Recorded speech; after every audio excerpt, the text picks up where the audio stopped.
Nananatiling taas noo at punong-puno ng pagmamalaki ang mga magulang ng tennis sensation na si Teniel Tenny Madis sa kabila ng kanyang pagkatalo sa round 32 ng WTA 125 Philippine Women's Open nitong Lunes.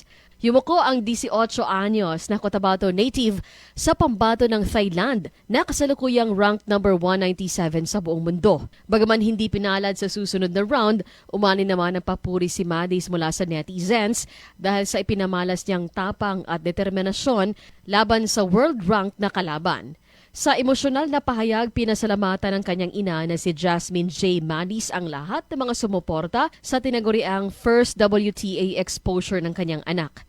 Ayon sa ginang, hindi lamang para sa laro ang ginagawang paghahanda ni Tenny, kundi maging sa atensyong dala ng pagiging isang dekalibreng atleta kung saan inilarawan pa niya ang anak bilang beautiful and telegenic sa gitna ng spotlight. Bago ang kanyang debut sa WTA, bitbit ni Madis ang kahangahangang record bilang SEA Games bronze medalist at dating gold medalist sa palarong pambansa at batang Pinoy. Ang wildcard entry na ibinigay sa kanya sa Philippine Women's Open ay masasabing baptism of fire na nagbukas ng pinto para sa kanyang profesional na karera.